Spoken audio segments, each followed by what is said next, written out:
Hello and welcome to my NPL Week 3 game and team builder versus David of the FC Popplio. Now David has, this week in fact, taken over for Seb, top tier boy, as a Majors coach. He was the semi-finalist for Minors in the NPL last season, and he's a very good battler and a good friend of mine, so please go check him out in the description down below.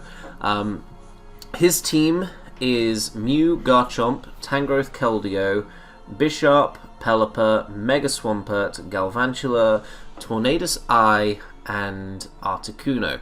So as you can see, he's got a bit of a rain offense team going for him, like the Pelipper, Swampert, Tornadus Eye combo, and of course Keldeo gets rain boosted moves as well. He wants to make some transactions and stuff with with the Articuno in particular, I know we were discussing, but he doesn't exactly have room to do that yet because he literally dropped, Seb literally dropped this week. I was originally meant to play Seb this week, and David has been promoted, but it was deemed unfair for me to have prepped for someone, and I am not playing with that team, against that team, so yay, I guess. Anyway, now, David is a very good battler, and what's more, he's got something to prove this week. He's just been promoted. He was the only guy in the semi-finals of Minors last season who didn't end up getting promoted to Majors, and he will want to make an impact. He will want to win. And I'm here to make sure that his debut is not a good one. And that's going to be hard, because genuinely David is a very good, very solid battler, and a very solid team builder as well, in my opinion at least. So one of the things that I saw when I was looking at his team was that rain offense is threatening. And I know this is a profound insight that no one has ever had before, but I thought that I wanted to do something so that rain offense would be less threatening against me. I mean, we can't all be geniuses like me. Fuck. Yeah, so that was the basis of this Tapu Koko idea. I wanted to see if I could make a Scarf Tapu Koko outspeed stuff like a Mega Swampert in the rain. And that's exactly what the CV spread does, actually. This EV spread makes it so that I outspeed a max speed Swampert in the rain, or +2 speed Swampert in other words, and can just OHKO it back with Grass Knot. I am modest because I can afford to, because fuck yes, Tapu Koko, you are brilliant. And I'm actually a little bit faster even than that, so that I can outspeed a Scarf Tornadus Eye, which kind of fisted me last season if you watched my game versus Riz last season. U-Turn, Hidden Power Ice, Grass Knot, Thunderbolt. Thunderbolt hits most of his team, and then Grass Knot, Hidden Power Ice are therefore the two mons which it does not hit, which is to say Garchomp and Megapert. HP Ice will also hit Tangrowth harder than Thunderbolt will, but there. So yeah, that's the basic premise behind this Tapu Koko spread and set. U-Turn is just there for momentum purposes. I have a lot of momentum mons on this week's team, because I generally feel like that's the way to play rain offense, or play against rain offense, is to keep up the momentum with your mons to make sure that you can't get crushed, get swept away in the onslaught of offensive mons. You've got to keep up the offensive momentum yourself, and there is no better move to do that than U-Turn. Volt Switch was an option, but because he has got Garchomp, because he has got the Megapert, I just wanted to go with U-Turn instead. So next up was Serena. Now this spread means that I do not get 2-hit KO'd by anything Keldeo can go for, and it also means that I can check Megapert, and I can spin. And I can also decently check Garchomp as well, because it's not his Z move user, and I can live any one hit that he wants to go for, just spin away his rocks, and then with Rough Skin Recoil, we shouldn't die. It is a roll, depending on his investment. Adamant, it's not a roll, he will just kill me with stuff like +1 Outrage after Trop Kicks and stuff. But yeah.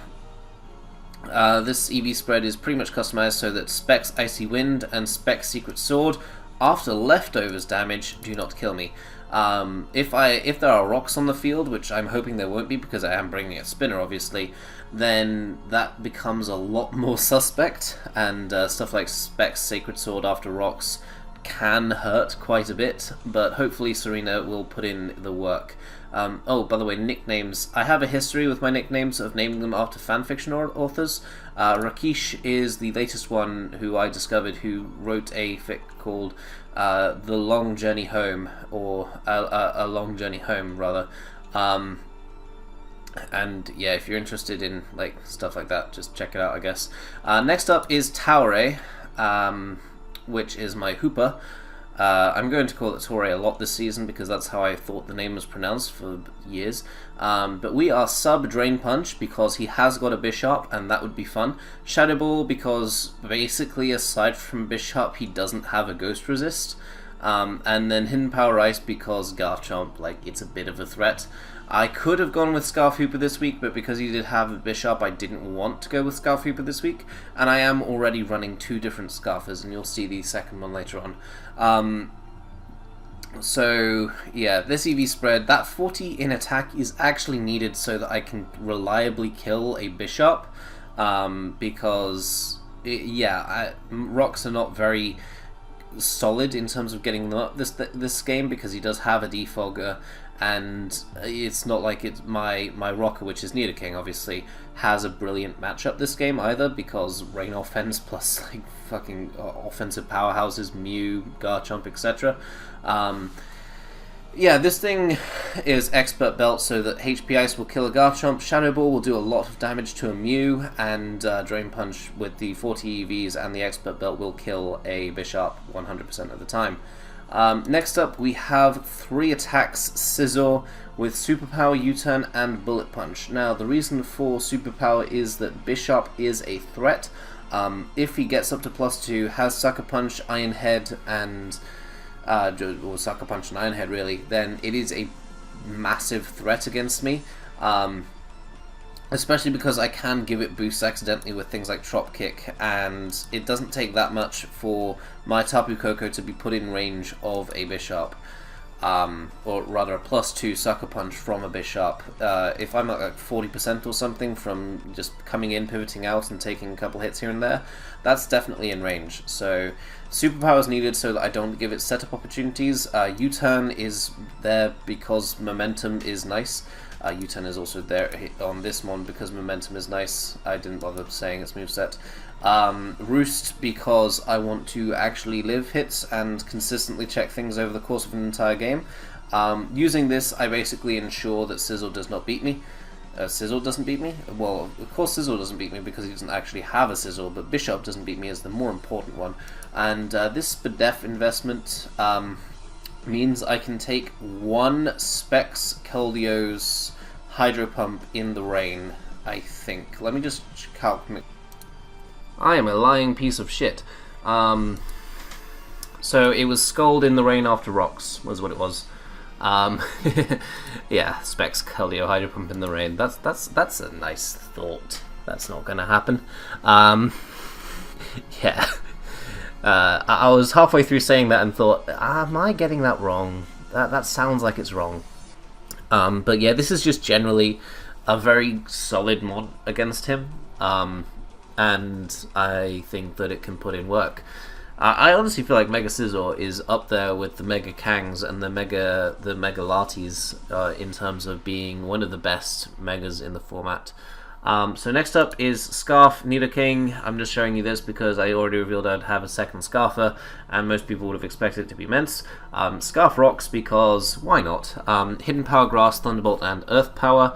Hidden Power Grass is there exclusively for the Mega Pert so that it can't set up Rain in a 1v1 situation. Thunderbolt is there to hit Pelipper, and Earth Power is there because it hits everything that is not called Pelipper. It doesn't hit Tangrowth super effectively, unfortunately, which Sludge Wave obviously would be able to do, but I'll be able to force a Tangrowth out. No Tangrowth is realistically going to stay in on a Nidoking. And, like, the only way in which missing that Sludge Wave move will matter is in a very specific late game scenario of Nidoking versus the world when everything would be killed by Sludge Wave, as opposed to Earth Power, which is just really not going to happen. So I feel pretty confident with this. I'm just going with a very basic max speed, max special attack set. I believe that this just... I don't believe that I did any specific creep on this. As you might be able to tell, this is the last one on the team. I had it as a bit of a weird EV spread, but then I realized, no, it fails to do something that it kind of needed to do, and changed it like 20 minutes before the game actually started. And in terms of what doing that one thing was, I had it really fucking slow. I had it, I think I had it here-ish. No, it was... there or there, in order to outspeed Thunder Tornadus Eye, but then I realized, shit, Scarf Pelipper, and then I thought, there's other options you could bring on the investment, and I really couldn't be fucked in terms of fixing this EV spread, so I just decided to go with a Scarf Nidoking, basically. So yeah, this will also mean that if he's expecting me to not be this fast with something like a Scarf Mew or a Scarf Garchomp, then that could potentially come in handy. So the last one on the team is Habanberry Salamence with regular fly, no Z move required, because I am a man and manly men do things. So Dragon Dance, EQ, Dragon Claw, and Fly is the moveset. Dragon Dance, pretty obvious. EQ just hits his Steel, which is Bisharp. Dragon Claw and Fly provide me with 100% coverage on the entire rest of his team, and Habanberry is there because I feel like Scarf Garchomp could come this matchup, and if not Scarf Garchomp, then this potentially gives me the opportunity to set up on Garchomp, and by having Fly, it means that I actually kill Tangrowth. Like, I was thinking to myself, Physical Salamence is so good, but then it can't kill Tangrowth, and then thought, no wait, I don't need Z Fly, I don't need a Z move, I can just run regular Fly, it's still a strong move, and it's not like his flying resist is that solid either, his flying resist is Bisharp, so that's pretty fun. +1 Dragon Claw is enough to kill things like Garchomp. Yeah, +2 Dragon Claw will do a huge chunk to almost anything on his team. He doesn't actually have a Fairy type, so that's very nice. And yeah, Dragon Dance is just a really good ability. Moxie's obviously the ability of choice here because I don't need Intimidate for this matchup, and I would rather be able to start, well, snowballing. And the EV spread is actually so that I outspeed a Keldeo, or is it a Keldeo? 236 divided by 2 is, what the fuck just happened to my ability to do maths? That is 118, plus that to the thing, probably Keldeo, like, yeah. No, it's for, no, that's for Tornadus Eye. So I outspeed Tornadus Eye at +1, which is the fastest thing on his team, outside of Rain, obviously, and at +2, like, I don't think he would go with Jolly Pert, so I probably outspeed a Pert at +2, but yeah, that's the basic premise behind this EV spread, and I have some defense investment as well as HP investment, obviously. This is just so that I can live hits, basically. Outrage from Garchomp after Rocks through Habanberry, if it's Adamant Scarf. Well, that was the main one. Also just means I can live some hits that I wouldn't be able to otherwise, and take hits better from things like Pert and things like Sacred Swording Keldeo. By that I mean a choice locked Sacred Swording Keldeo. Obviously I don't want to bring this in on a non-choice locked Keldeo, because that would just kill me. Also things like the Pert going for Waterfall, things of that nature. And this is all the attack investment I needed in order to be able to reliably kill a Garchomp, so the rest of it just was spread between defense and HP. I love the fact that I went with the wrong one each time. So yeah, this is the team builder for the battle. I've put in nicknames all this time, so yay, and let's just jump into it. Hello and welcome to me versus David, who has taken over for Seb from the second week of NPL. This is now week 3, and Seb drafted a kind of a weird team. I won't do a full-on team builder in this part. This is mainly just I do this just to prove that I don't edit anything in my team builders before the battle. I could probably make this more efficient, but meh.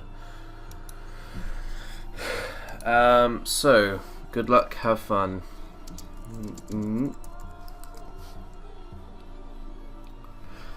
Anyway, yeah, so Scuff, Tapu Koko is looking good.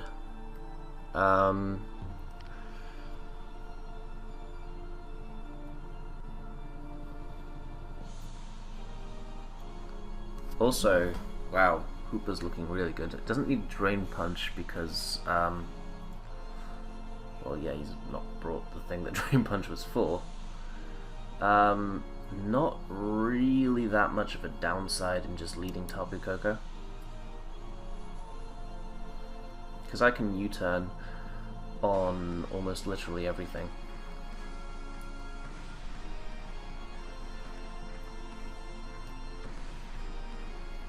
My Tapu Koko outspeeds, well, he didn't bring his Tornado Sai, but it outspeeds Tornado Sai. As he leads off with his Mew, I only need this in order to outspeed his Swampert in Rain in terms of this item. That's still a useful item, a useful speed benchmark, so he goes for the Wisp. I'm just going to go hard. I'm going to go for another T-Bolt here, just get him into a roosting pattern. Also worth doing, wow, we crit, but didn't end up mattering, because he was able to just roost off the damage. So he's 100% going to, let's put in this team actually, because I've only just realised that, yeah.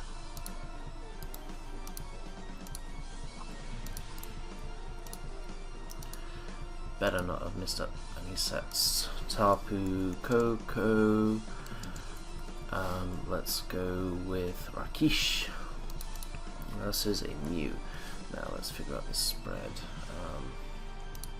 How much is it doing? It did 43 and then a crit did 61. So, hi Dilwa. How did Dilwa find this? He's not a coach.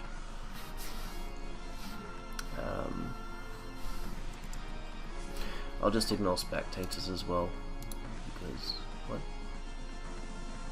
Wow, there's a hardcore mode, okay. So this Mew spread, it could actually be the standard. Wait, nope, not that. That would be a bit strong. No, okay. So that's worth knowing at the very least.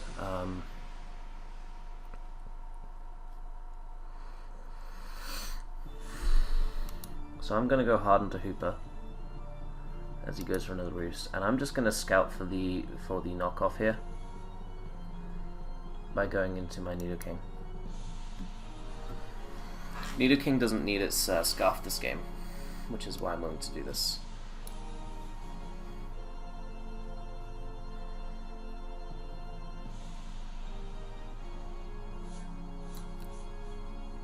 Just scout for the knockoff, as he does instead go hard Tangrowth. That works just as well for me in all honesty, but that tells me he probably doesn't have knockoff on his Mew, which is good information to have as he goes back out into Mew, and now I can go into my thingy, and I can then just sub in all honesty. And he reveals he got rocks on this thing. I doubt that this would be mono knockoff in terms of attacking, so I'll just sub here. Or would I rather just go, I'd rather just go for a Shadow Ball. Just smack the Tangrowth on the switch in, and then see what he wants to go for.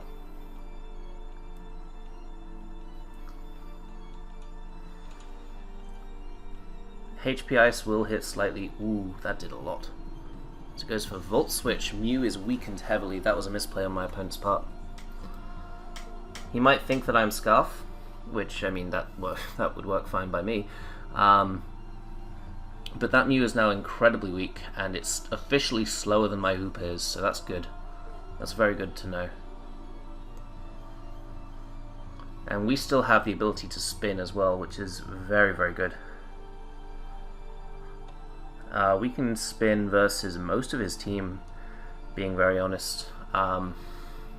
Serena doesn't care that much about a number of mons on his team. So, yeah, that's good. Obviously, versus Keldeo and versus Swampert, I need to be a bit more proactive, but versus Garchomp, I should be able to spin for free. As it goes hard into Garchomp here, is it worth losing my Hoopa if Garchomp just attacks me? Yes, it is. He crits me. I don't think that mattered because I'm bulkless Hoopa. But we can just go hard Serena and just rapid spin here. I have some Spadef investment as Mew comes out. Please tell me it does 7%. Shit. Let's just go for U-turn here as he goes for the Roost. That is officially in range of Tapu Koko's Thunderbolt. Salamence is good, but not good enough yet. Now let's go Mence. And let's go for... I think that he'll switch out here, because I brought this in quite aggressively. If he goes for Wisp here, though, I'm in a bit of a tough spot. Equally, though, if he goes for Roost here, then I'm in a terrible spot. And given that he sees that I'm Moxie, I don't think he can risk it. In terms of... Oh, he's faster than me. Okay. That's a bit of a narrow speed gap, in all honesty. But I've gone for Dragon Claw, knowing that it'll do damage on something at the very least. His Tangrowth will almost certainly go for HP Ice when it comes in. Or, well, it might not have HP Ice is the other thing that I could see him doing. But we've just gone straight for this Dragon Claw. Hopefully he doesn't go Garchomp.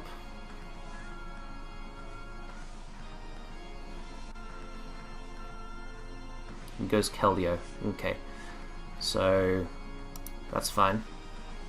We can go Serena. And even Specs Keldeo's Icy Wind, I've got a chance to live.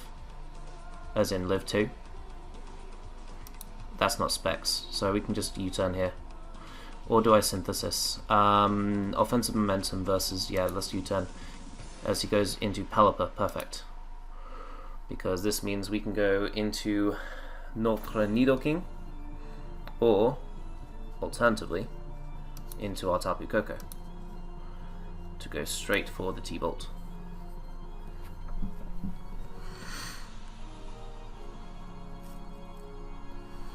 Yes, he made it mod join, so that people can't find the replay. Yeah, so... I could U-turn here, because he's definitely not staying in. And the more I think about it, the more U-turn seems like the play to me. Also means I can scout out his item on Tangrowth if that's his initial switch in to be safe with Swampert and Garchomp. Alternatively, I could just go for a simple Grass Knot, but I really don't want to do that. And if he stays in with Pelipper, that's obviously the worst case scenario, but I do have Mence to come in on it. Because he's not going for Hurricane or HP Ice here if he has it. No, he does go hard into Tangrowth. And now, is it Rocky Helmet? No. Okay. So into Scizor, and let's go for a U-turn here. Or do we go for... No, we don't have SD, so we can't go for SD here. That was a bit of a mistake on my part. So he goes into Swampert immediately, but we have Serena, which can come in and just go straight for the Trop Kick. Swampert is a threat, even though I do have Scarf Tapu Koko, which can of course outspeed it. I really don't want to do that in terms of relying on Scarf Tapu Koko in order to beat his Rain, because he does of course have the Tangrowth as just a very easy switch in, and he has an easy switch in here into Tangrowth, so I really want to U-turn again, just keep up offensive momentum. Trop Kick is fine though, because it also does lower his attack, so with Tangrowth that is, so I'm pretty... He goes into Garchomp instead.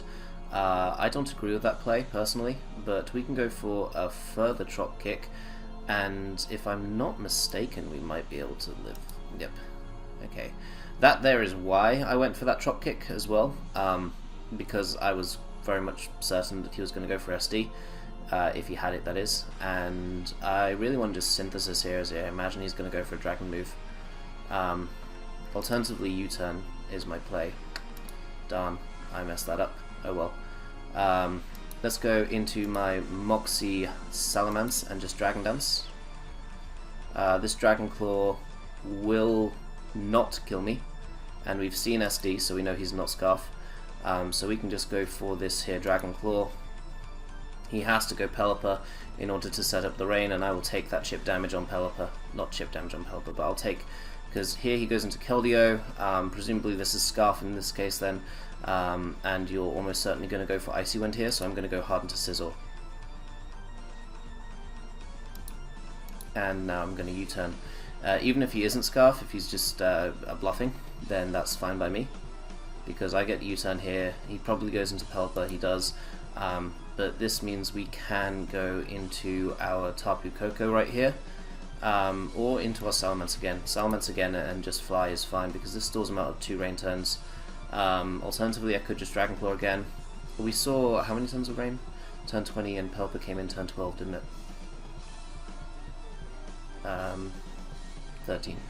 So would have ended 18 if it was normal. So no, it's definitely Damp Rock. I don't believe it would be Timid in this matchup, just because there's not really a reason for Timid. So I'm just going to go for a Dragon Claw, as we can kill off the Pelipper. Perfect.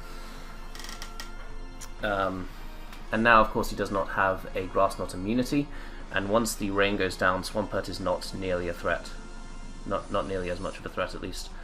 The Mew being as alive as it is annoying, and I probably should have realized that and gone for U-turn or Trop Kick when I spun, but rocks off the field were very good for me as well, as you can tell by the fact that without the rocks on the field, I mean, with the rocks on the field, Salamence would be in a much worse position right here. So here we can go into Serena,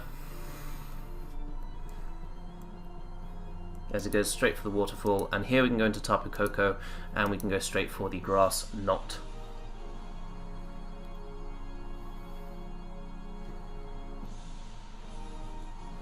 That Tangrowth will be annoying to deal with, especially if it has... especially if it has just Synthesis, because then it'll be it'll be difficult, basically. Let's just leave it at that, because I did not pack a Poison type move on my Nidoking. I'm going to go hard into Nidoking here though, and then I'm going to go for HP Grass on the anticipated switch into something that isn't Tangrowth. Equally, he could double here. Doubling is a respectable play. I'm actually really anticipating him to go into Swampert here, but Nidoking does basically nothing for the rest of this game. Maybe it catches a surprise kill on Mew if he decides to sack it off here, but losing Nidoking does not affect me at all. And honestly, going for Earth Power is a smarter play against him than... Yeah, he goes into Keldeo here, that's fine. This is all fine and good. Sacking Nidoking is honestly just the play. And then we go into Tapu Koko, and then we click Grass Knot, because we really have to. We can't afford to let the Swampert come in free, because he just sacks this here and then he goes into his Tangrowth again.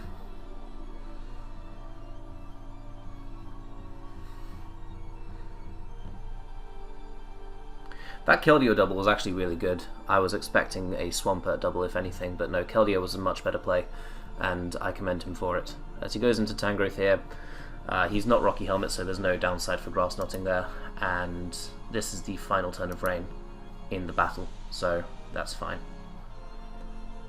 We also get to scout, see what he has, because he could just go for a Leaf Storm here, but I don't anticipate him doing that. I expect him to doubles into Mew. That's unfortunate, because he can go for a Wisp here. I'm definitely going for a U-turn. He's outplaying me here. Being very honest, he's definitely just outplaying me right now, and I don't have faith in this U-turn doing enough. This HP Ice, on the other hand, will. And that kind of forces him to go into... oh, Keldeo will live, so... That's unfortunate, actually. That's very unfortunate. That Tangrowth could end up just sweeping me by just walling my entire team. He should honestly go Swampert here, not Keldeo, because Keldeo, the more chip damage he takes on Keldeo, the better, because that's the thing that's really threatening Mence right now. I have Fly for the damage on Tangrowth. That would be kind of needed. He might win this. He's in a good position right now. I need to definitely outplay him. And I can't just let him dictate terms.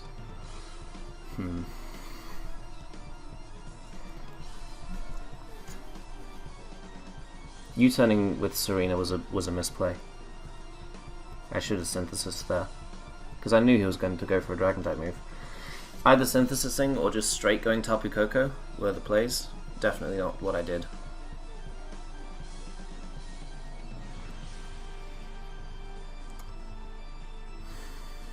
I don't believe that Sizzle's Bullet Punch would have done 28% to me though. So Sizzle, Mega, well, wait. Pseudonym. Yeah, that Bullet Punch was not killing.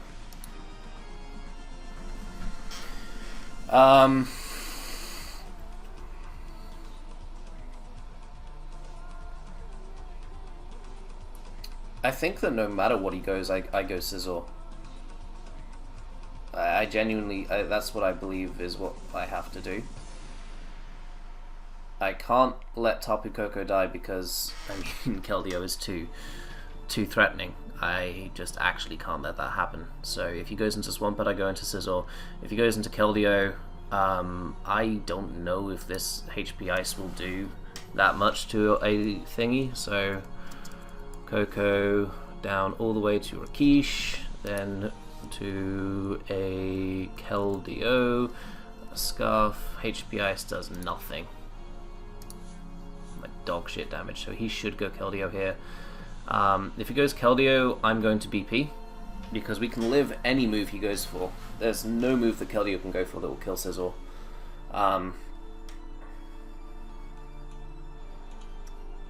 And then we've got to play carefully in this, because this is a difficult matchup.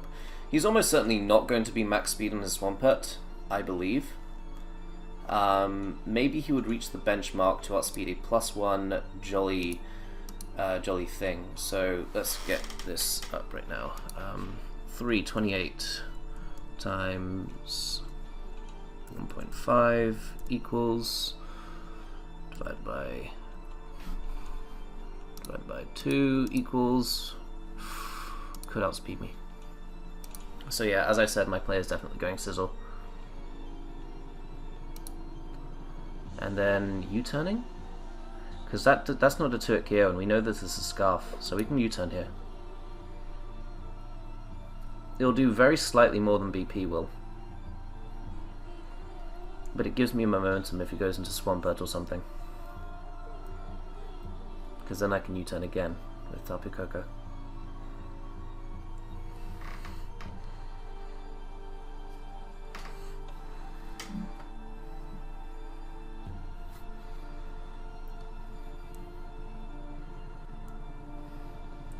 How much was Grass not doing to Tangrowth?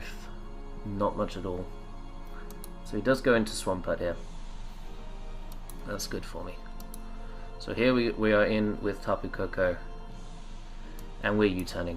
We're 100% U-turning. I don't think he can let me just kill off his Swampert here. How much does HPS do to this Swampert? Mega. Not for now, obviously. I know that it won't kill. So, how much damage has this thing taken? What did it take damage against? Well, that burnt Scissor actually, 14%. So, Scissor Mega. Burnt. U-turn. That's not zero bulk. Well, actually, it could be. We don't know if it could have just been literally the lowest roll possible. What's the highest HP it could be? Well, that's useless then. That tells me next to nothing. I'm going to U-turn again, as he goes into Tangrowth here. Is letting me just pivot around him, which is ideal for me.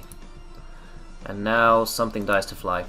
Well, maybe not Tangrowth. Tangrowth is bulky enough to stay in and just eat the hit. As this HP Ice, okay. I wish I was a Z move right now, but I showed her Barnberry already. But Fly, even without the context of,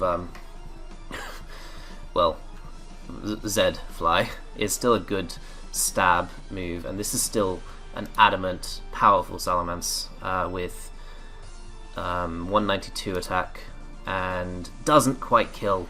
Shit. I think he wins because of that as well. That's well played though. Like I can accept this loss.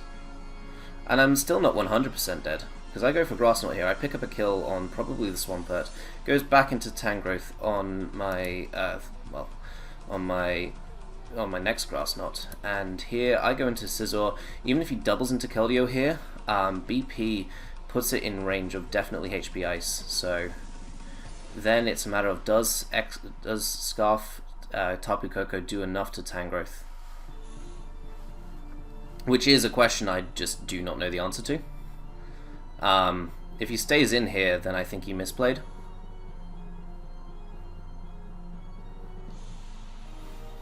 Because Tangrowth versus Scizor without, and given that Tangrowth doesn't have HP Fire, Scizor will always beat it 1v1, so he needs to double here. He honestly does need to double here, but even if he does double here, my player is always Scizor. So he goes for Focus Blast, misses. Unfortunate for him, but I'm roosting. So let's just Tangrowth, Assault Vest, let's say. I am still burned. This would be a roll right here. I would not go for it if I was him. Giga Drain would probably be the play, and then I can just go for BP and U-turn again. Because with Roost, I should be able to stall him out, probably.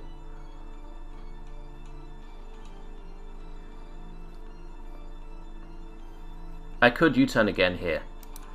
I'm actually very tempted because Focus Blast from Tangrowth isn't doing much to a Tapu Koko. I'm very tempted to U-turn here. What is the... Can Scizor kill Keldeo? A Scarf Keldeo from 22%? No.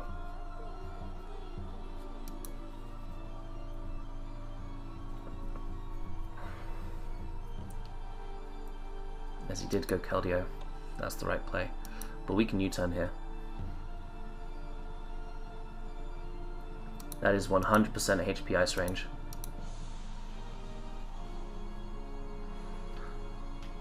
Like, technically max HP Keldeo could probably live this, but that's not going to be a max HP Keldeo because he needs the speed in order to outspeed Salamence, and he can't realistically go without power. We saw also from the damage calc on Serena that he was not 2A HP invested, unless he chose to not outspeed a Jolly Salamence.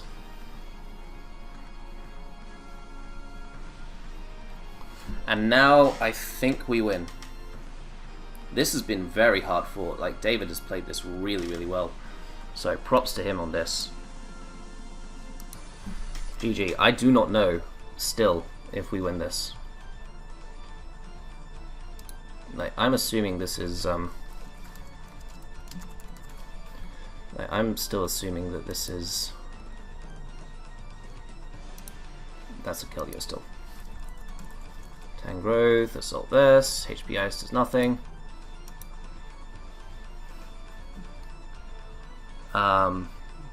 Sludge Bomb. And then we saw... Well, we saw that take 28%, which is consistent. That is not consistent. So the Scizor U-turn, let's go for it. Yay, GG. Whew, that was an amazing battle. Like, props to David for that. That is incredibly hard fought on him. And this is the second 1-0 victory in a week. Not a week. In the last 2 weeks. So, oh, GG. Check him out down below. He is an incredibly good battler. He's been promoted from the minors because he finished. He was the semi-finalist that unfortunately didn't get promoted last season. And now that we've had Seb drop out, he's taken his place. But he played that really, really well, and just props to him, and thank you for the very good game.